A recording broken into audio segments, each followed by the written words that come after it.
¿Alguna vez te has detenido a pensar por qué el pueblo judío, siendo una minoría tan pequeña en el mundo, tiene un impacto tan gigantesco en la historia, la cultura y la ciencia? Detente un momento y considera esto. En este planeta, lleno de diversidad y contrastes, vivimos más de 8.000 millones de personas. Somos una mezcla de razas, colores de piel, religiones, creencias y culturas. Sin embargo, entre toda esa inmensa multitud, apenas 16 millones de personas se identifican como judías. 16 millones. Eso ni siquiera representa el 1% de la población mundial. Y entonces surge una pregunta inevitable. ¿Cómo es posible que un grupo tan pequeño haya dejado una huella tan profunda en la humanidad? Te doy un dato que te va a dejar pensando. En la lista de los hombres más ricos del mundo, publicada por Forbes, casi la mitad del top 10 tiene raíces judías. ¿Casualidad? ¿O será que aquí hay algo mucho más profundo que merece nuestra atención? Y espera, hay más. Aproximadamente el 20% de los ganadores del Premio Nobel son judíos. Un porcentaje sorprendente si consideramos su proporción en la población global. ¿Estamos frente a un simple capricho de las estadísticas o es un reflejo de algo mucho más grande, como una cultura que valora el conocimiento, la resiliencia y el esfuerzo colectivo? Si esto ya te dejó intrigado, quédate conmigo hasta el final de este video porque vamos a profundizar en estas preguntas, a descubrir secretos ocultos y a entender qué hace tan especial a este pueblo. Dale like, suscríbete al canal y activa la campanita para no perderte lo que sigue. Créeme, lo que vas a descubrir podría cambiar tu forma de ver la historia y hasta tu vida. Y no es solo una cuestión de números fríos, es ver los rostros detrás de esas cifras. Piénsalo. Maya Plisetskaya, una bailarina tan única y elegante que su arte sigue siendo aplaudido en todo el mundo.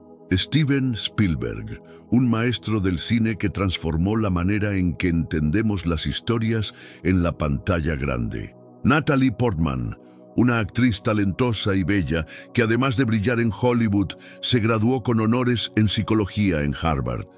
Detrás de cada nombre hay una historia de disciplina, pasión y una búsqueda incansable por dejar una huella. Y no podemos olvidarnos de Albert Einstein, un nombre que resuena como sinónimo de genialidad, alguien que cambió las leyes de la física y transformó la manera en que entendemos el universo.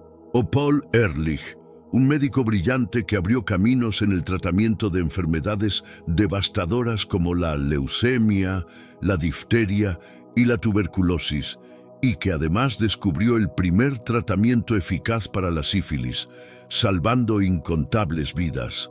Y claro, está Pink, cuyo verdadero nombre es Alesia Beth Moore, una artista versátil que mezcla música, rebeldía y una voz única. Y cómo no mencionar a Sigmund Freud, el padre del psicoanálisis, que con sus teorías sobre la mente humana revolucionó la psicología para siempre. Esto no es casualidad, es una cadena de ejemplos que te obliga a reflexionar sobre qué hay detrás de tanto talento, tanta creatividad, tanto impacto en la humanidad. ¿Será acaso una combinación de historia, cultura, tradición familiar y valores profundamente arraigados? O tal vez una prueba de cómo la perseverancia, la educación y la búsqueda incansable del conocimiento pueden transformar un pequeño grupo en un pueblo que influye en el mundo entero. La lista de nombres es interminable. Y aunque ya mencionamos a unos cuantos, lo cierto es que detrás de cada uno hay cientos, miles de personas más que en distintos campos han aportado algo valioso para la humanidad. Desde la medicina hasta la física, del arte al cine, de la música a la psicología, la huella del pueblo judío es tan profunda como sorprendente. Y si aún no lo has pensado, tal vez es hora de detenerte y reflexionar sobre lo que significa este fenómeno. No es un secreto para nadie que los logros del pueblo judío son reconocidos en todo el mundo. Basta con detenerse a observar su presencia en la ciencia, el arte, la economía y la cultura, para darse cuenta de que hay algo que los distingue. De ahí surge esa percepción tan extendida de que todos los judíos son ricos y brillantes. ¿Será que este estereotipo tiene algo de verdad? Vamos a ir más a fondo para entender de dónde viene esta idea y por qué parece que, de alguna manera, la vida sonríe más a los judíos que a otros pueblos. Para responder a eso, como siempre, hay que mirar hacia atrás, volver al origen. ¿Quiénes son en realidad los judíos? Si abrimos cualquier enciclopedia, encontramos que son un pueblo de origen semita, descendientes de las antiguas tribus que habitaron el reino de Israel y de Judá en tiempos bíblicos. Hoy, los judíos viven en todo el mundo, desde Estados Unidos hasta Argentina, pasando por Europa y, por supuesto, Israel. A simple vista, podríamos pensar que son como cualquier otro grupo étnico, con su cultura, su idioma y sus tradiciones. Pero la historia no es tan simple. La pregunta es, ¿por qué los judíos se consideran un pueblo elegido? ¿Qué significa eso realmente? La respuesta está en sus textos sagrados. La Biblia hebrea, conocida por los cristianos como el Antiguo Testamento, o Tanaj para los judíos, es clara al respecto. El pueblo judío fue escogido por Dios, el creador del universo, para cumplir un propósito especial. Y aquí es donde comienza toda la narrativa que ha moldeado su identidad a lo largo de milenios. Según la Biblia, después del diluvio que arrasó la tierra en tiempos de Noé, la humanidad decidió unirse para construir una torre tan alta que llegara al cielo. Era la Torre de Babel, un símbolo de la soberbia humana, del deseo de engrandecerse sin límites. Pero Dios, o Yahvé como lo llaman en la tradición hebrea, observó lo que hacían los hombres y no le agradó en absoluto. ¿Por qué? Porque estaban intentando alcanzar la grandeza sin reconocer a su Creador, olvidando quién les dio la vida y desafiando su autoridad. Para frenar ese orgullo desmedido, Dios tomó una decisión radical. Confundió sus lenguas, haciendo que cada grupo hablara un idioma distinto. Así, la humanidad, que hasta entonces se entendía como una sola voz, quedó dividida en pueblos, culturas y naciones. La torre quedó inconclusa, las personas se dispersaron por toda la tierra y surgió una diversidad de lenguas que persiste hasta hoy. Sin embargo, aunque Dios dispersó a los hombres, no se olvidó de su promesa a Noé. No destruiría jamás a toda la humanidad, aunque la maldad de los hombres aumentara. En vez de aniquilar, eligió formar un pueblo que fuera un ejemplo, un modelo para el resto. Y es aquí donde aparece Abraham, un hombre que destacaba entre todos los demás por su obediencia, su fe inquebrantable y su disposición a seguir el llamado divino. Abraham no era un hombre cualquiera, era alguien dispuesto a dejarlo todo, a salir de su tierra, a sacrificar sus propios planes para cumplir con el propósito que Dios tenía para él y su descendencia. El llamado a Abraham no era solo para bendecirlo a él personalmente, sino para que a través de su linaje las naciones de la tierra pudieran ser bendecidas. Esta es la raíz del concepto de pueblo elegido. No se trata de favoritismo superficial, sino de un llamado a una misión. Ser luz para las naciones, un ejemplo de fe, obediencia y fidelidad al Creador. Esta narrativa, profundamente arraigada en la identidad judía, ha sido una fuerza que ha impulsado a generaciones a perseguir el conocimiento, a perseverar en medio de la adversidad y a mantener un sentido de propósito más allá de las circunstancias. Y claro, esa mentalidad, transmitida de padres a hijos durante siglos, ha dado frutos visibles. Científicos, artistas, empresarios, pensadores, músicos, líderes, todos dejando huella en la historia, no por casualidad, sino como resultado de una herencia cultural que los empuja a no conformarse, a buscar siempre un propósito mayor. ¿Te das cuenta ahora de por qué es tan común escuchar que los judíos son exitosos, inteligentes o incluso elegidos? La historia, las creencias y la cultura han tejido una red que, generación tras generación, sigue dando frutos sorprendentes. Según la tradición bíblica, el Señor hizo una promesa a Abraham que marcaría el destino de generaciones enteras. De él nacería una nación grande y poderosa, y sería precisamente en medio de ese pueblo donde vendría al mundo el Salvador de toda la humanidad. Lo más asombroso es que este pacto divino fue hecho mucho antes de que Abraham tuviera siquiera un hijo, antes de que existiera siquiera la primera semilla de lo que sería la nación de Israel.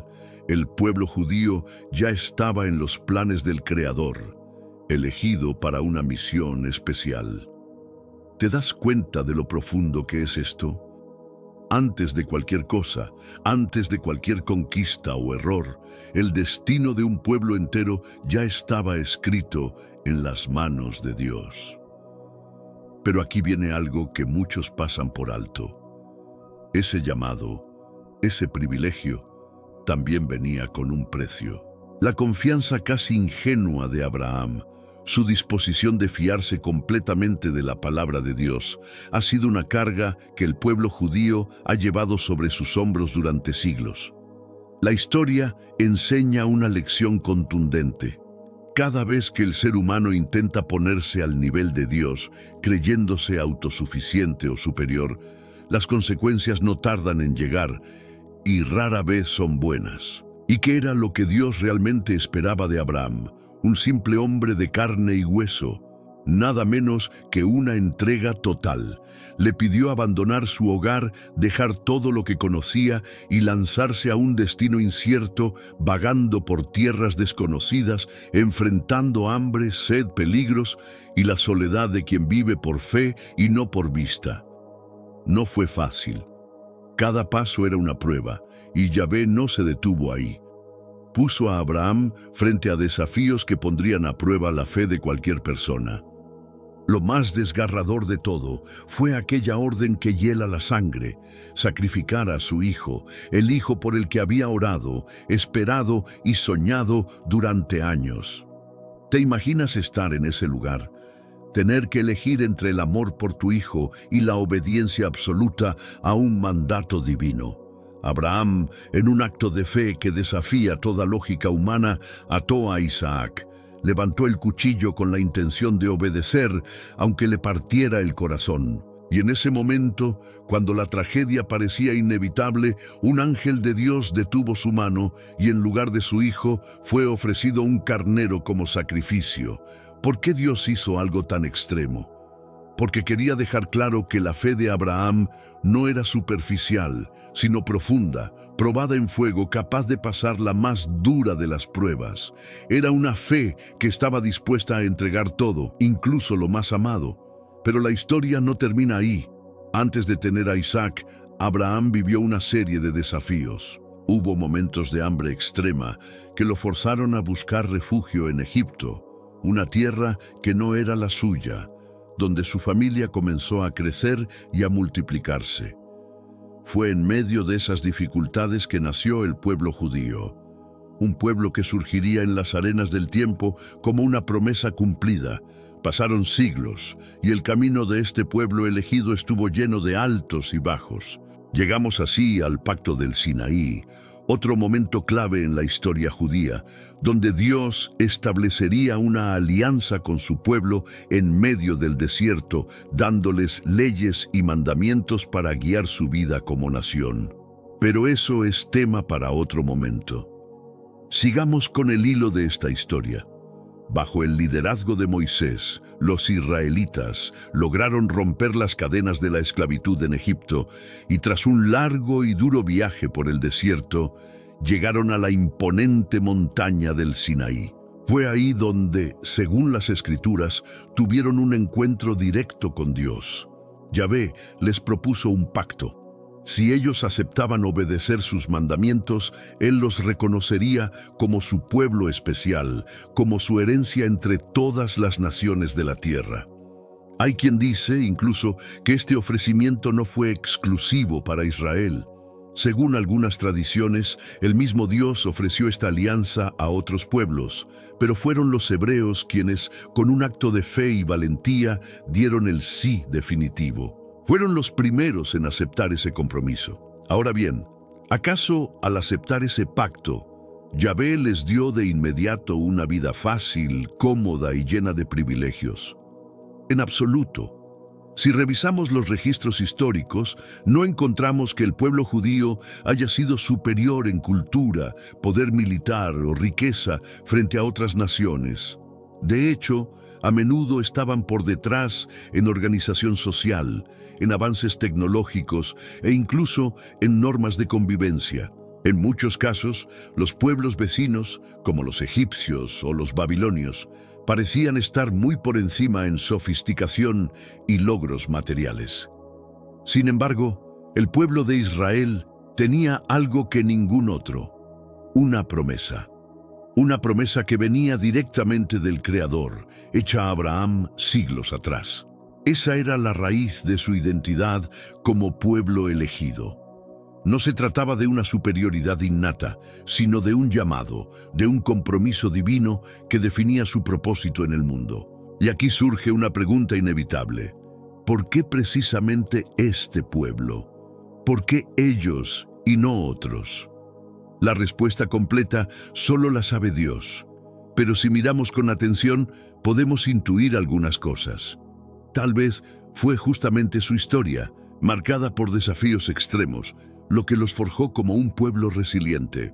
Quizá al elegirlos, el Creador no les dio privilegios fáciles, sino más bien una vida llena de pruebas, para que aprendieran a resistir, a mantenerse fieles y a transmitir su fe de generación en generación. Porque si algo caracteriza al pueblo judío es su capacidad de resistir ante la adversidad. La historia judía no es solo un relato de logros culturales, científicos o religiosos. Es, sobre todo, el testimonio vivo de una lucha incesante por la supervivencia. A lo largo de los siglos, los judíos han sido perseguidos, expulsados, discriminados y forzados a abandonar los lugares donde intentaban asentarse. Cada vez que abrían un negocio, fundaban una comunidad o empezaban a prosperar en una región, aparecían voces de odio, llenas de prejuicios, que buscaban silenciarlos y expulsarlos. Fueron nómadas no porque quisieran, sino porque una y otra vez la historia los empujó a seguir adelante, a buscar un nuevo lugar donde pudieran vivir en paz. ¿Y cuál era su patria? ¿Dónde estaba su hogar verdadero? Esa pregunta los ha acompañado durante siglos. Para responderla, primero debemos entender algo clave: ¿dónde habita Dios en la tierra? Según la tradición, Dios está en los lugares que los fieles dedican a Él, en los templos, en las sinagogas, en las iglesias, en las mezquitas. Para el pueblo judío, ese lugar era el majestuoso templo de Jerusalén, un sitio sagrado donde acudían peregrinos de todo el mundo para orar y ofrecer sacrificios. Pero ese templo, símbolo de su fe y su identidad, no duró para siempre. En el año 586 antes de nuestra era, el rey Nabucodonosor de Babilonia invadió Jerusalén, arrasó la ciudad y destruyó el primer templo. Antes de eso, ya había conquistado Egipto y después, con facilidad, sometió al pequeño y débil reino de Judá. Aquellos que sobrevivieron al asedio fueron llevados como esclavos a Babilonia y solo quedó en Judea un pequeño grupo de campesinos pobres, despojados de todo. ¿Y por qué sucedió esto?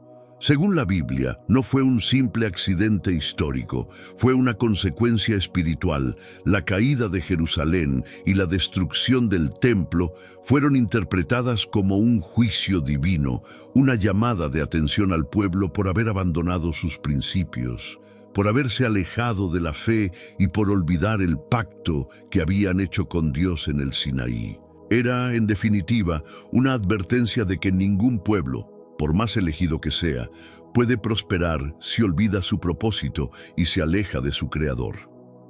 ¿Te das cuenta de la magnitud de esta historia? No es solo una crónica de guerras y reyes, sino un relato de fe, traición, redención y supervivencia. Una historia que sigue resonando hasta el día de hoy. Según los relatos históricos y bíblicos, hubo un momento clave en la historia del pueblo judío que marcó su destino de manera irreversible. El Señor, molesto por la desobediencia y la corrupción moral de su pueblo, permitió que perdieran su tierra. Fue como una consecuencia inevitable. El reino de Judá dejó de existir, y los judíos fueron llevados cautivos a tierras extranjeras, viviendo bajo dominio babilónico por casi 70 años. Imagina el peso de esa sentencia, perder tu hogar, tu identidad como nación, y ver cómo todo por lo que tus antepasados lucharon se desmorona. Pero hay que entender el contexto. En aquella época, las guerras de conquista eran parte del paisaje habitual. Babilonia, que parecía invencible, también fue conquistada, esta vez por el Imperio Persa. Y aquí es donde la historia da un giro inesperado. Ciro el Grande, rey de Persia, les permitió a los judíos regresar a su tierra natal y reconstruir su templo. Fue como un renacer, una segunda oportunidad para comenzar de nuevo, un regreso al hogar que había sido prometido a sus antepasados. Pero claro, la pregunta que surge es, ¿cuánto tiempo duraría esa paz? ¿Sería ese regreso definitivo o solo un respiro antes de nuevas tormentas? Y ahora viene el detalle que pocos cuentan. ¿Quién fue el verdadero destructor de la mayor santidad del pueblo judío? Hay una versión interesante para considerar. Después de que los judíos regresaron y se establecieron en Judá, vivieron durante un tiempo en relativa calma. Pero la historia, como siempre, no tardó en torcerse. En el siglo I de nuestra era, Roma estaba en plena expansión, conquistando territorios por toda Europa, Asia y África. La provincia de Judea no fue la excepción. Pasó a ser una más bajo el dominio del Imperio Romano. Al principio, los emperadores romanos no se metieron demasiado en los asuntos religiosos de los judíos. Les permitieron seguir adorando a su Dios, Yahvé, pero les impusieron un tributo económico y, como era costumbre, una muestra de lealtad. Honrar al emperador como una figura sagrada. La mayoría de los pueblos conquistados por Roma aceptaron estas condiciones sin mucho problema. Pagaban sus impuestos, ponían una estatuilla del emperador en sus altares y seguían con su vida. Pero el pueblo judío no. Ellos se negaron a rendir culto a un hombre, porque su fe les enseñaba que solo había un Dios verdadero. Además, los impuestos eran pesados y la opresión constante encendía el fuego de la resistencia. Fue entonces cuando surgió un grupo radical dispuesto a luchar hasta la muerte: los celotes. Estos hombres y mujeres no eran simples rebeldes, eran fanáticos dispuestos a morir por su fe, convencidos de que cualquier persona que se apartara de la ley de Dios merecía ser eliminada, aunque se tratara de compatriotas. No había espacio para la duda ni para la negociación, y la situación se volvió cada vez más tensa. Cuando un gobernador romano decidió saquear parte de las riquezas del templo como castigo por la rebeldía, los celotes no se quedaron de brazos cruzados. Se alzaron en armas, expulsaron a las autoridades romanas de Jerusalén y por un breve momento lograron una victoria impresionante: recuperar su independencia y liberar su tierra. Era como si el sueño de generaciones enteras se hiciera realidad. La gente celebraba, gritaba de alegría, creían que por fin serían libres para siempre. Pero la historia no es tan sencilla y la libertad, muchas veces, es más frágil de lo que parece. No pasó mucho tiempo antes de que las divisiones internas comenzaran a desgarrar a la propia comunidad judía. Las luchas entre facciones estallaron como brasas en un campo seco. Los celotes, cada vez más radicales, comenzaron a perseguir a aquellos que se atrevían a cuestionar su visión extrema de la fe. Si alguien se atrevía a dudar, o peor aún, a apartarse de las tradiciones, era considerado traidor y ejecutado sin piedad. Se mataban entre hermanos, entre vecinos, entre miembros del mismo pueblo. Miles de personas perdieron la vida a manos de sus propios compatriotas. Fue una tragedia que debilitó a la nación justo cuando más necesitaban estar unidos. Roma, por supuesto, no desaprovechó la oportunidad. Al ver el caos que consumía Jerusalén, los generales romanos decidieron actuar.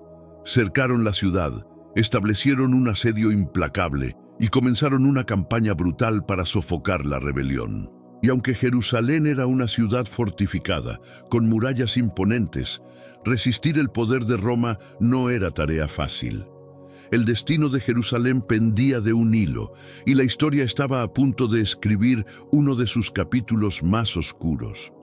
Jerusalén, una ciudad fortificada como pocas en su tiempo, estaba rodeada de murallas imponentes y torres que parecían tocar el cielo. Desde fuera parecía inexpugnable, una fortaleza orgullosa que desafiaba a los poderosos ejércitos romanos. Sin embargo, dentro de esas murallas, la realidad era mucho más oscura y caótica. Cerca de 1 millón de personas se refugiaban en la ciudad, esperando protección, pero Jerusalén no tenía los recursos para alimentar a tantos. El hambre comenzó a devorar la esperanza y el miedo se instaló como una sombra en cada esquina. Lo más trágico es que el peligro no venía solo de los enemigos externos. Dentro de las murallas, el verdadero infierno lo desataban los propios celotes. Estos grupos de fanáticos religiosos, en lugar de unir al pueblo para resistir juntos, comenzaron a pelear por el poder. Saqueaban las casas de los ciudadanos comunes, robaban los pocos alimentos que quedaban y vigilaban con ojos de halcón que nadie intentara abrir las puertas de la ciudad para negociar con los romanos o siquiera escapar en busca de refugio. Para los celotes, rendirse era una traición y preferían ver morir a su gente antes que ceder un centímetro. El miedo era doble. No solo había que temerle al enemigo que estaba afuera, sino también a los fanáticos que estaban adentro. Finalmente, cuando las tropas romanas lograron romper las defensas y entraron a la ciudad, lo que encontraron los dejó horrorizados. El espectáculo era dantesco, una población devastada por el hambre, cuerpos tirados por las calles y un fuego incontrolable que consumía el templo sagrado de Jerusalén, la joya más preciada del pueblo judío. ¿Cómo había comenzado ese incendio? Aquí la historia se vuelve aún más trágica. En medio del caos, cuando la derrota ya era inminente, un celote en fuga, en un último acto de desesperación o quizás de fanatismo extremo, lanzó una antorcha encendida contra el templo. Tal vez lo hizo como un grito de rabia, como un mensaje de que si ellos no podían mantener su santuario, nadie más lo tendría. Era el colmo de la destrucción. Su propia gente, cegada por la furia, terminó de consumir lo que tanto habían defendido. La pregunta es inevitable. ¿Cómo llegó el pueblo elegido, el depositario de una promesa divina, a un punto tan oscuro? Fueron los propios extremistas los que incendiaron su templo, arrastraron al pueblo a guerras sangrientas y al final provocaron la pérdida de su tierra y de su libertad. Esto no es solo una anécdota del pasado, es una lección dolorosa sobre lo que ocurre cuando el fanatismo y la división ciegan la razón y destruyen los lazos de comunidad. Aunque muchos registros señalan que fueron los romanos quienes destruyeron el templo de Jerusalén, la verdad es más compleja. El fuego fue encendido por las propias manos judías, y eso es algo que la historia no puede borrar. El santuario fue reducido a cenizas, y con él se extinguió un capítulo clave en la historia de Israel, dejando una cicatriz que todavía duele en la memoria colectiva de su pueblo. ¿Te das cuenta de lo profunda que es esta historia? No es solo una cuestión de guerras, batallas o conquistas. Es un espejo de la naturaleza humana, de lo que somos capaces de hacer, incluso contra nosotros mismos, cuando dejamos que el miedo, el odio y el orgullo nos consuman. Vale la pena reflexionar, ¿no crees?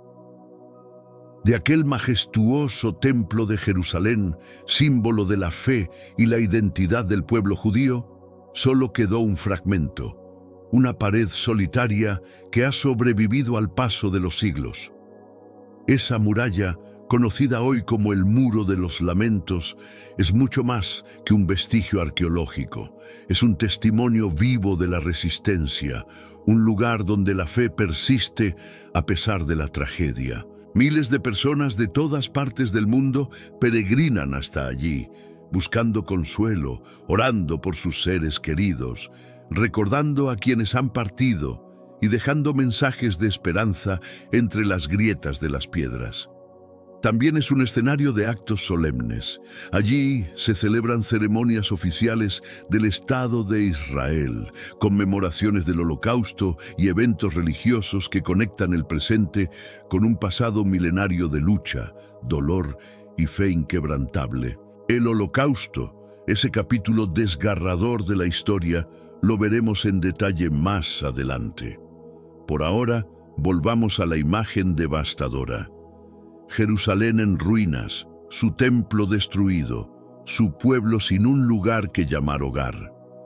La tristeza, el dolor y la desolación que envolvieron al pueblo judío en esos tiempos son difíciles de poner en palabras. Habían perdido su tierra, su centro espiritual, y ahora no les quedaba más opción que dispersarse. Así comenzó la diáspora, un éxodo que se extendería durante 1000 años, llevando al pueblo judío a los rincones más remotos del mundo. Es por eso que, hasta hoy, puedes encontrar comunidades judías en casi cualquier país, desde Europa hasta América, desde Asia hasta África. No es casualidad, es el resultado de siglos de migración forzada, de adaptación constante a nuevas tierras, lenguas y culturas. Pero ser un pueblo sin tierra propia nunca fue fácil. Donde quiera que llegaban, los judíos eran vistos con desconfianza. Eran los otros, los extranjeros, los diferentes. A menudo eran acusados injustamente de ser responsables de todos los males de la sociedad, señalados como chivos expiatorios de crisis políticas, económicas o sociales. Y sin embargo, para sobrevivir, tenían que trabajar duro, más que cualquiera.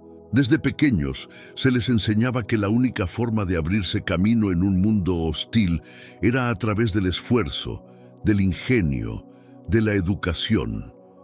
Aprendieron a hacer mucho con poco, a prosperar incluso en medio de adversidades extremas. Esa ética de trabajo y esa habilidad para adaptarse se convirtieron en una marca distintiva del pueblo judío, pero también en una fuente de envidia y resentimiento para muchos. En muchos lugares, los judíos se veían forzados a desempeñar oficios específicos o a prestar servicios que otros evitaban. No era raro que los líderes locales, reyes o nobles, recurrieran a los judíos para obtener préstamos. Sin embargo, cuando llegaba la hora de pagar las deudas, el antisemitismo servía como una herramienta conveniente. En lugar de devolver el dinero, los acusaban de conspirar, de corromper, de desestabilizar el orden social. Era una estrategia brutalmente efectiva. Declarar a los judíos enemigos del Estado, confiscar sus bienes y obligarlos a abandonar la ciudad, o incluso el país, en cuestión de horas. A veces, No se les daba más de un día para recoger lo poco que pudieran cargar, reunir a sus familias, niños, ancianos, mujeres embarazadas, y marcharse a un destino incierto, dejando atrás sus casas, sus negocios, sus sueños. Y claro, no podían protestar. Estaban en tierras ajenas, en hogares prestados, sin derechos reales, siempre a merced de los caprichos del poder. Este patrón de expulsiones, persecuciones y destierros se repitió una y otra vez a lo largo de los siglos, dejando una cicatriz profunda en la memoria colectiva del pueblo judío. Y sin embargo, esa misma adversidad forjó una identidad fuerte, resiliente, capaz de reinventarse una y otra vez en cada lugar donde les tocó empezar de cero. En la Europa del siglo X, los judíos comenzaron a ser vistos como parias, excluidos y marginados en la mayoría de las sociedades cristianas. Las acusaciones eran constantes, se les tachaba de herejes, se les acusaba de no aceptar la fe dominante y se les prohibía poseer tierras, lo que los dejaba fuera de la base económica que sustentaba a los demás. Muchas veces, las profesiones que podían ejercer eran limitadas o directamente vetadas. Los judíos se convirtieron en el blanco fácil al que culpar cuando las cosas salían mal. Si una cosecha fracasaba, si las enfermedades azotaban, si la economía se desplomaba, ahí estaban los judíos para cargar con la culpa. Se convirtió en un ciclo perverso. En tiempos de paz, los necesitaban por su conocimiento y habilidades. En tiempos de crisis, los señalaban como la causa de todos los males. Un ejemplo brutal de este odio irracional se dio durante la Peste Negra, aquella devastadora pandemia que arrasó Europa en el siglo XIV. Se propagaron rumores oscuros, como un veneno que se esparcía en las plazas. Decían que los judíos envenenaban los pozos para exterminar a los cristianos. Este delirio colectivo encendió una ola de pogromos, una cadena de masacres y expulsiones que dejó cicatrices en toda Europa. Sin embargo, a pesar de la brutalidad, el pueblo judío resistió. Su espíritu no se quebró, su cultura no desapareció. Una y otra vez se levantaban entre las cenizas, y no solo sobrevivieron, innovaron. ¿Sabías que fueron los judíos los primeros en Italia en desarrollar la producción de vidrio y papel?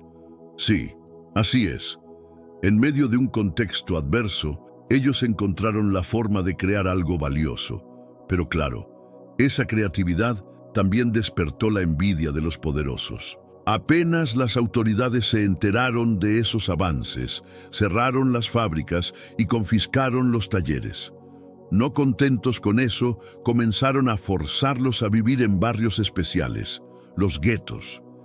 Estos eran zonas apartadas, cercadas por muros, donde las familias judías eran confinadas, casi como prisioneros dentro de sus propias comunidades. Los guetos no eran solo un lugar físico, eran una declaración de desprecio. Eran espacios marcados por la pobreza, la sobrepoblación, las carencias extremas y reglas severas que limitaban la vida cotidiana. Las calles eran angostas, las casas pequeñas y hacinadas, y la vigilancia era constante. No se trataba solo de separar, sino de humillar, dejar claro que los judíos no pertenecían al resto de la sociedad. Eran considerados los otros, los no deseados, y cada restricción, cada muro, cada impuesto especial, cada prohibición, era un recordatorio de esa exclusión. A pesar de todo, el pueblo judío encontró la forma de resistir. Aprendieron a preservar su identidad, a educar a sus hijos en secreto, a seguir con sus tradiciones, aunque el mundo los quisiera silenciar. Y eso es algo que la historia nunca podrá borrar. Un pueblo que incluso en las circunstancias más adversas nunca dejó de soñar con volver a ser libre. Pero ni siquiera encerrando a los judíos en los guetos, las autoridades podían quedarse tranquilas. Era como si la sola existencia de este pueblo fuera una espina que molestaba constantemente a los poderosos. ¿Por qué simplemente no los expulsaban de una vez? ¿Por qué no los sacaban no solo de una ciudad, sino de todo un país, o mejor aún, de toda Europa? Ese era el pensamiento que circulaba en los pasillos del poder. Sin embargo, había un problema incómodo. El pueblo judío tenía conocimientos valiosos que la sociedad no podía permitirse perder. Eran médicos, curanderos, astrónomos, contadores, y una gran parte de los impuestos que sostenían las arcas de las ciudades provenía, directa o indirectamente, de la actividad económica de las comunidades judías. Deshacerse de ellos significaba perder dinero, talento y servicios esenciales. Así que, ¿qué hacer frente a esta contradicción? ¿Cómo mantener el control sin sacrificar las ventajas que aportaban? Después de darle vueltas al asunto, surgió lo que algunos llamaron la solución: aislarlos aún más. El gobierno de Italia tomó la decisión de concentrar a toda la población judía en un solo lugar, lejos del resto de la sociedad. Los desplazaron al islote de Canaregio, donde construyeron un barrio especial al que llamaron Gueto Nuevo, que literalmente significa nuevo horno o nueva fundición, como si fueran metales que había que fundir o moldear. En ese lugar, los judíos vivían bajo condiciones estrictas, casi como animales en una jaula. Se les prohibía poseer propiedades, comprar tierras o dedicarse a actividades artísticas como la pintura, la escultura o la música. Era como si la creatividad judía fuera una amenaza que debía ser contenida. Salir de los muros del gueto era casi imposible. Solo en casos excepcionales y con una razón justificada podían cruzar sus fronteras, pero incluso en esos momentos debían portar sombreros especiales y distintivos amarillos en la ropa, marcas diseñadas para que cualquiera pudiera identificarlos a simple vista. La discriminación era visible, descarada y cruel.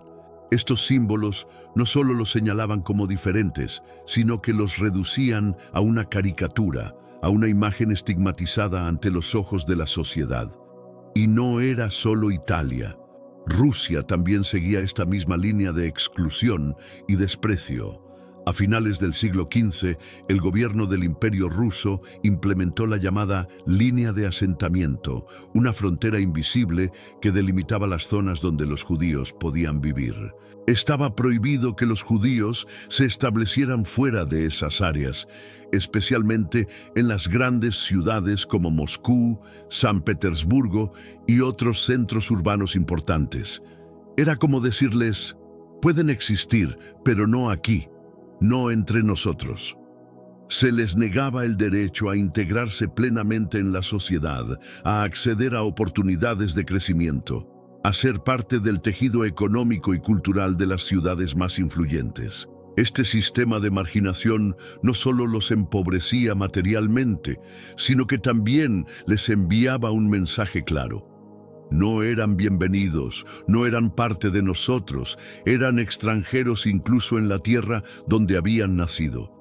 Y a pesar de todo, el pueblo judío resistía, con ingenio, con esfuerzo, con una resiliencia impresionante, lograban sobrevivir, criar a sus hijos, mantener sus tradiciones vivas y seguir adelante, aunque el mundo pareciera empeñado en cerrarle todas las puertas. Durante siglos, los judíos fueron víctimas de una discriminación sistemática y brutal que los colocó en una posición de desventaja casi total en las sociedades donde vivían. Se les restringían los derechos más básicos. No podían ocupar cargos en el gobierno, estaban excluidos de muchas universidades y, cuando lograban abrir un negocio, enfrentaban trabas y discriminaciones que les cerraban puertas a la prosperidad. Incluso para acceder a la educación superior, existían cuotas limitantes. No podían superar el 5% de la matrícula total, una política conocida como el infame numerus clausus. Este tipo de medidas les negaba oportunidades de crecer, de formarse, de aportar plenamente a la sociedad, creando una brecha artificial que alimentaba el resentimiento y perpetuaba la exclusión. En el Imperio Ruso, a finales del siglo XIX y principios del siglo XX, esa hostilidad se transformó en violencia abierta. Se desataron olas de pogromos, ataques masivos donde multitudes enfurecidas golpeaban, saqueaban y asesinaban a judíos mientras las autoridades, en el mejor de los casos, miraban hacia otro lado y en el peor, los alentaban a actuar. Las casas eran incendiadas, las tiendas destrozadas y familias enteras eran asesinadas simplemente por ser judías. Pero lo más atroz de todo era la propagación de calumnias monstruosas, como las acusaciones de que los judíos secuestraban niños cristianos para asesinarlos en rituales secretos. Este mito, completamente falso, alimentó el odio y justificó masacres a sangre fría, sembrando terror en las comunidades judías de toda Europa. Los judíos eran tratados como si fueran seres de segunda categoría, como si no fueran personas dignas de derechos ni respeto. Eran vistos como enemigos, como una amenaza, como un cáncer que debía ser extirpado de la sociedad. Sin embargo, toda esta violencia, toda esta injusticia, no hacía más que dejar en evidencia un peligro mucho mayor: el veneno de la ignorancia, el fanatismo y el odio irracional. El antisemitismo no solo era una tragedia para los judíos, sino una advertencia para toda la humanidad sobre los horrores que pueden surgir cuando el prejuicio y la mentira son aceptados como verdades. Y así llegamos a la página más oscura de esta historia, el Holocausto. La palabra, de origen griego, significa completamente quemado, y los judíos la conocen como Shoah, que en hebreo significa la catástrofe. Fue un intento sistemático y deliberado de aniquilar a un pueblo entero, llevado a cabo por el régimen nazi de Adolf Hitler entre 1933 y 1945. El objetivo no era simplemente oprimirlos o discriminarlos, sino exterminarlos, borrar cualquier rastro de su existencia de la faz de la tierra. Pero, ¿por qué Hitler sentía tal odio por los judíos? La respuesta es compleja, pero en parte se debe a la ideología nazi que él mismo promovió. Una visión distorsionada y venenosa que defendía la existencia de una única raza pura, la raza aria, libre de cualquier contaminación. Para Hitler, los judíos eran vistos como una amenaza para esa pureza, como un enemigo interno que debía ser erradicado para construir el imperio que soñaba. Este delirio de superioridad racial alimentó una maquinaria de muerte que terminaría asesinando a más de 6 millones de judíos, incluyendo niños, mujeres, ancianos y personas inocentes que solo tenían en común una identidad: ser judíos. El Holocausto no fue solo un genocidio, fue una advertencia brutal de hasta dónde puede llegar la humanidad cuando el odio es alimentado, cuando las mentiras se convierten en armas y cuando la indiferencia permite que la violencia crezca sin límites. Es una herida que sigue doliendo, un recordatorio de que el fanatismo nunca debe ser tolerado, y una llamada urgente a la memoria y al compromiso con la verdad y la justicia. En la visión distorsionada del régimen nazi, cualquier persona que no encajara en su ideal de perfección racial simplemente no tenía lugar en la sociedad alemana. Y dentro de ese esquema de exclusión, los judíos se convirtieron en el blanco más señalado. Eran diferentes, no seguían las mismas costumbres, no compartían la misma fe, no parecían adaptarse al molde que Hitler y su partido querían imponer. En la lógica brutal de los nazis, si no son como nosotros, entonces no deberían existir. Pero, ¿por qué esa obsesión específica con el pueblo judío? ¿Por qué enfocarse en ellos como enemigos principales? La respuesta tiene varias capas. Para empezar, tras la derrota de Alemania en la Primera Guerra Mundial, muchos buscaban un culpable, alguien a quien responsabilizar por la humillación nacional, la pérdida de territorios y la crisis económica que sumió al país en el caos. Culpar a los judíos fue una excusa conveniente, aunque profundamente injusta. Lo irónico es que muchos judíos habían luchado en las trincheras del frente durante la guerra, hombro a hombro con sus compatriotas alemanes. Había soldados judíos, oficiales e incluso generales que habían dado su vida por Alemania. También había judíos que ocupaban cargos de responsabilidad en el gobierno, en la economía, en las ciencias. Sin embargo, eso no impidió que fueran señalados como chivos expiatorios. El partido nazi, con su maquinaria propagandística implacable, se encargó de alimentar ese odio usando discursos incendiarios y mentiras cuidadosamente diseñadas para manipular a las masas.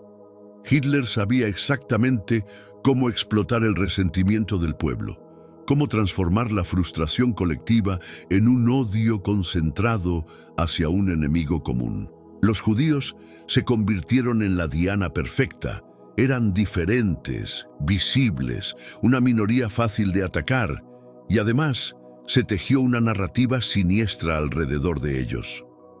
Pero había una razón aún más profunda, una paranoia que se anidaba en la mente de Hitler.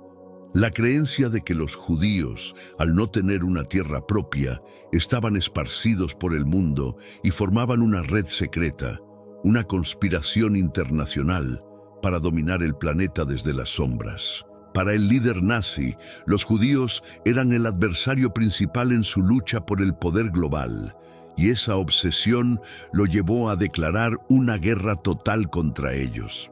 Esta fantasía enfermiza, repetida hasta el cansancio en sus discursos, fue calando en la mentalidad de muchas personas, no solo en Alemania, sino en otros países también.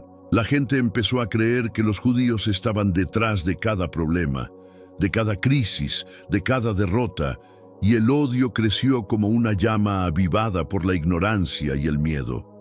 Los primeros pogromos antisemitas en Alemania surgieron en 1933, apenas Hitler llegó al poder. No fueron parte de un plan detallado al inicio, pero el ambiente ya estaba tan cargado de odio que la violencia estalló casi de forma espontánea. Los derechos de los judíos comenzaron a ser recortados. Se les prohibió trabajar en ciertos sectores, se les negó el acceso a cargos públicos, se les apartó de la vida cultural y poco a poco se les fue aislando de la sociedad. Algunos, al ver lo que se avecinaba, lograron escapar, dejando atrás sus hogares, negocios y vidas enteras.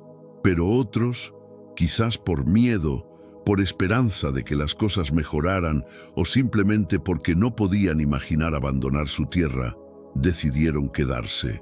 Y para muchos de ellos, esa decisión fue una sentencia de muerte. La historia, una vez más, se repetía. Un pueblo perseguido, expulsado y señalado por el simple hecho de ser diferente. Una tragedia que había comenzado siglos atrás y que en el siglo XX alcanzó un nivel de horror que el mundo jamás olvidaría. Aquí es importante aclarar un punto clave que a menudo se pasa por alto. Al inicio, Hitler no tenía como plan principal exterminar por completo a los judíos. Puede parecer difícil de creer, pero al principio, lo que el dictador realmente quería era utilizar a los judíos como mano de obra barata, como una reserva de esclavos obedientes e inteligentes.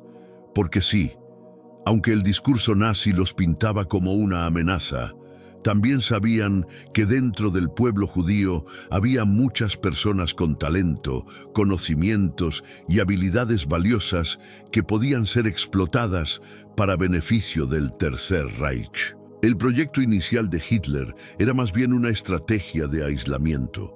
Su intención era crear guetos en lugares lejanos, especialmente en Polonia o incluso en la isla de Madagascar, donde los judíos serían confinados, apartados del resto del mundo.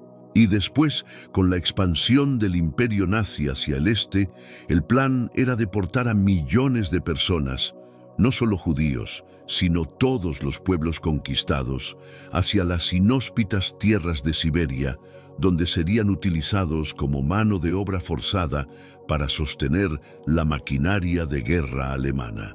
Pero los planes cambiaron drásticamente cuando se formó la coalición antinazi, una alianza internacional decidida a derrotar a Hitler y liberar a los países ocupados por el régimen fascista. Fue entonces cuando la cúpula nazi tomó una decisión monstruosa. Ya no bastaba con aislar o desplazar al pueblo judío. Ahora había que erradicarlo por completo. Así comenzó la fase más oscura del Holocausto, el exterminio sistemático de un pueblo entero. Y aquí surge una pregunta perturbadora. ¿Quién fue el responsable directo de esta orden? ¿Dónde está el documento oficial, el papel con la firma de Hitler, el sello rojo y las instrucciones detalladas? La respuesta es tan aterradora como frustrante. No existe un papel, un decreto formal. El genocidio nazi no fue una operación con un documento explícito. Fue una maquinaria de muerte que se puso en marcha casi como un secreto a voces, impulsada por la ideología, el fanatismo y la obediencia ciega. No eran soldados comunes los que dirigían esta masacre, sino hombres con títulos académicos, médicos, científicos, personas que habían estudiado en las mejores universidades de Alemania. Vestían batas blancas, tenían doctorados, pero usaron su conocimiento no para sanar, sino para destruir vidas humanas. ¿Cómo es posible que estos hombres educados no comprendieran la magnitud del horror que estaban cometiendo? ¿Cómo podían mirar a los ojos de sus víctimas y seguir adelante como si nada? Al principio, los nazis recurrieron al método más directo y brutal: fusilamientos en masa. Grupos de hombres, mujeres y niños eran alineados y ejecutados a tiros en campos y bosques, en zanjas y barrancos. Pero pronto, Heinrich Himmler, jefe de las temidas SS, llegó a una conclusión fría y calculadora. Cada bala cuesta dinero y todavía hay demasiados judíos. Ese pensamiento, cargado de una crueldad aterradora, marcó el inicio de una búsqueda perversa de métodos más eficientes para matar en grandes cantidades, con menos gasto y mayor rapidez. Fue así como la maquinaria de exterminio evolucionó hacia los campos de concentración y las cámaras de gas, donde el asesinato dejó de ser un acto bélico y se convirtió en un proceso industrializado. Una fábrica de muerte diseñada para borrar a millones de personas como si fueran simples desechos. ¿Te das cuenta de lo monstruoso que fue todo esto? No fue solo un crimen contra el pueblo judío, fue un crimen contra toda la humanidad. Un abismo moral del que aún hoy seguimos tratando de entender y aprender para que jamás vuelva a repetirse. Fue entonces cuando los nazis diseñaron una máquina de exterminio tan despiadada como efectiva. Crearon 6 campos de la muerte en los territorios ocupados de Polonia, verdaderas fábricas de matar que contaban con cámaras de gas capaces de asfixiar a más de 2000 personas a la vez, y crematorios que operaban día y noche, devorando los cuerpos de las víctimas sin descanso. Lo más espantoso es que los verdugos no se detenían ahí. Tras asesinar a los judíos, se apropiaban de todas sus pertenencias. El oro de sus joyas, las piedras preciosas, incluso las coronas dentales, todo era recolectado, fundido y enviado a Alemania. Parte de ese oro manchado de sangre terminó en bancos suizos, en cuentas secretas pertenecientes a altos funcionarios del régimen nazi. Era un saqueo sistemático de vidas, sueños y hasta de los últimos restos materiales de sus víctimas. Al finalizar la Segunda Guerra Mundial, el mundo descubrió la magnitud del horror. El Holocausto se había llevado consigo al 87% de la población judía de Europa. Millones de hombres, mujeres y niños habían sido aniquilados solo por pertenecer a un pueblo. Parecía que después de semejante tragedia, el pueblo de Abraham se resignaría al olvido, extinguiéndose poco a poco, diluyéndose en las páginas de la historia. Pero no fue así. Contra todo pronóstico, el pueblo judío se levantó de entre las cenizas. Ya en la década de 1920, muchos judíos habían emigrado a Palestina, donde comenzaron a organizar comunidades, a reconstruir una vida colectiva. Y tras la guerra, en 1948, sucedió lo que muchos pensaban imposible. Por primera vez en 2000 años, el mapa del mundo vio nacer un nuevo Estado judío independiente, Israel. Apenas un año después, en 1949, Israel fue aceptado como miembro de la ONU. Era un renacimiento inesperado, una victoria de la resiliencia, una prueba de que ningún intento de exterminio puede borrar del todo la identidad de un pueblo determinado a sobrevivir. El sufrimiento y las adversidades no quebraron al pueblo judío.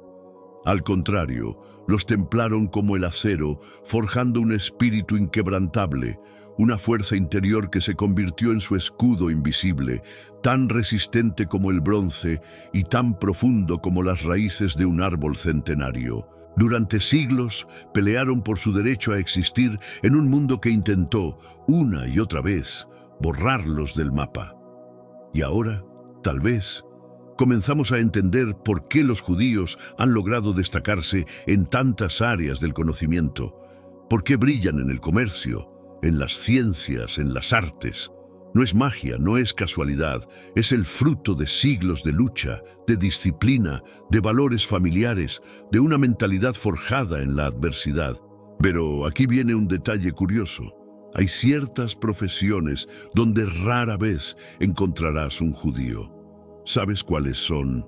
Ten paciencia, que pronto te lo contaré.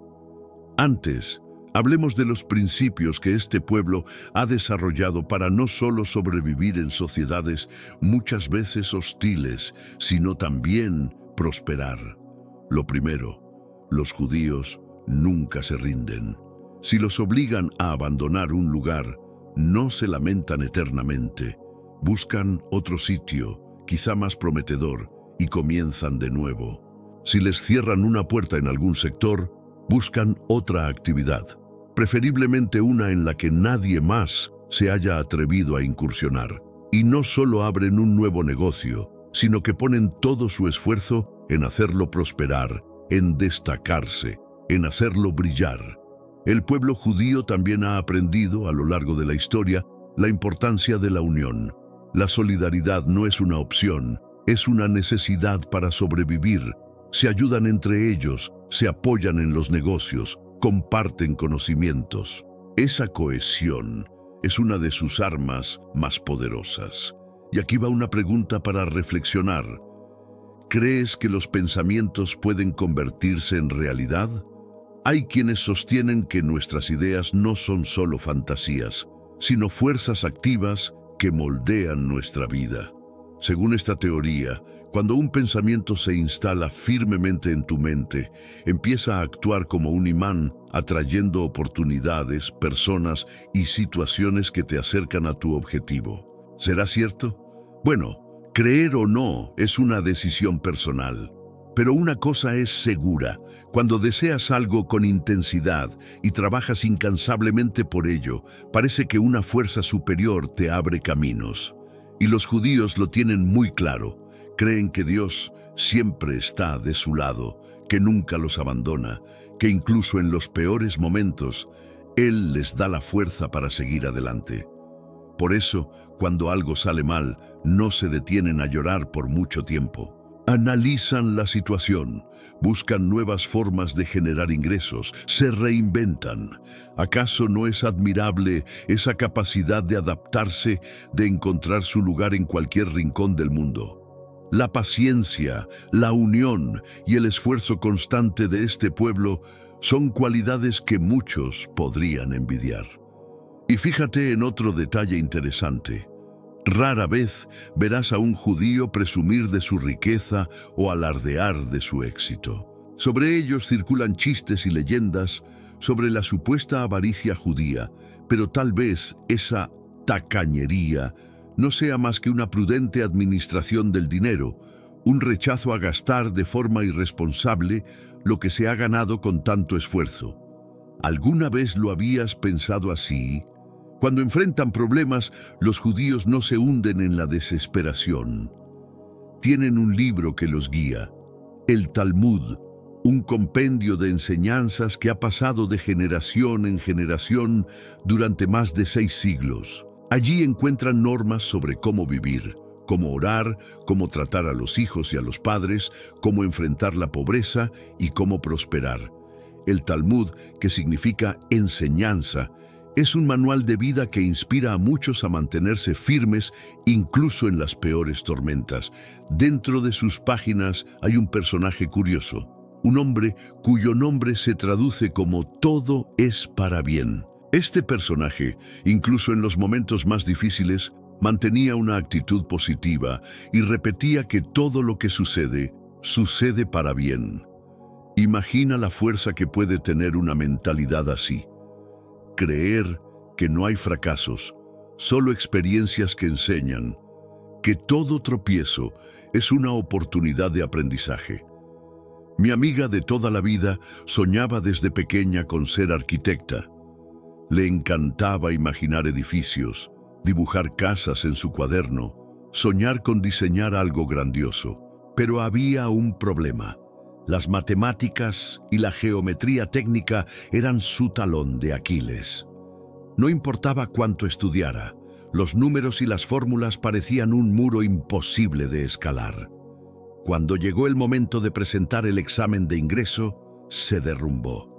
Falló estrepitosamente en la prueba de matemáticas. Fue un golpe devastador.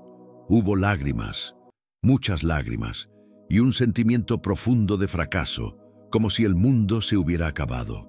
Pero decidió darse un año para recuperarse, estudiar más y volver a intentarlo. Para no desperdiciar el tiempo, se matriculó temporalmente en la Facultad de Medicina, pensando que sería algo pasajero, solo un parche, mientras se preparaba para su verdadera pasión. Y fue entonces cuando ocurrió algo inesperado. Ese año cambió su vida por completo. Descubrió que le apasionaba la medicina, que ayudar a las personas le llenaba el alma. Hoy es una de las mejores médicas de su región, una terapeuta respetada que ha salvado innumerables vidas. Y yo a veces pienso, ¿qué habría pasado si hubiera pasado ese examen de matemáticas? ¿Habría cumplido su sueño o se habría perdido su verdadero propósito? ¿Cuántas veces nos pasa lo mismo en la vida? Pensamos que un obstáculo es el fin, pero con el tiempo entendemos que era solo una redirección. Todos tenemos momentos en los que sentimos que todo está perdido. Pero si lo miramos desde otra perspectiva, tal vez era lo mejor que podía pasar. A veces, un fracaso es la puerta a una vida mejor, y no lo vemos hasta mucho después. ¿No crees que los judíos tienen razón al pensar que todo lo que pasa tiene un propósito, incluso lo más difícil? Ellos creen que las pruebas no son castigos, sino oportunidades de aprendizaje, y eso les da una fuerza interna impresionante. La vida no es fácil para nadie, eso está claro.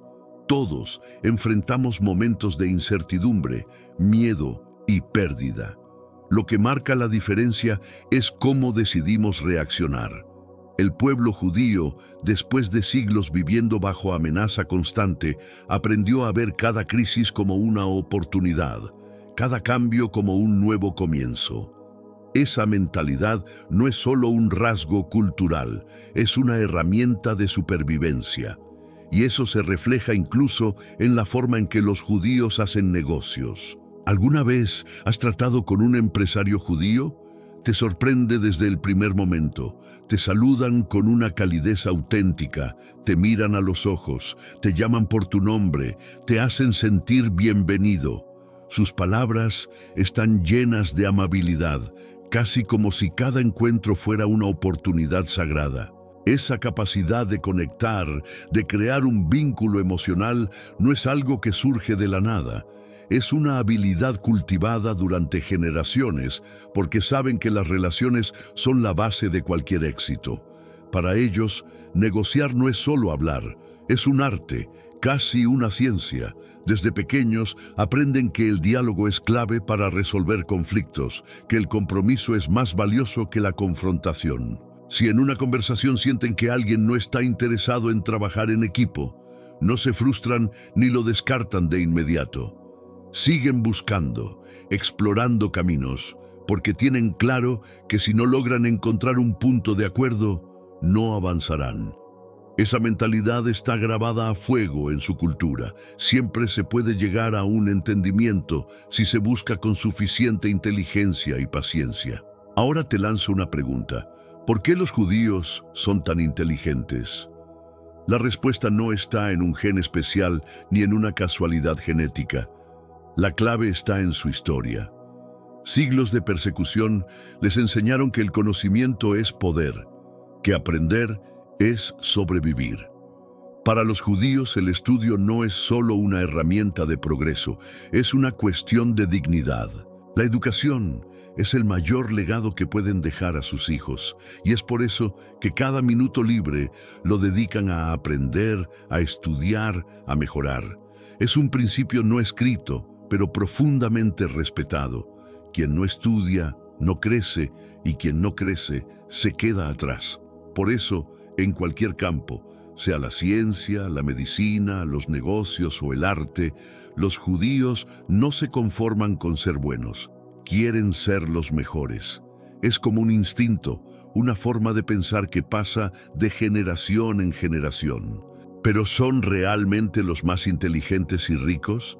Tal vez no en números absolutos, pero sí en actitud.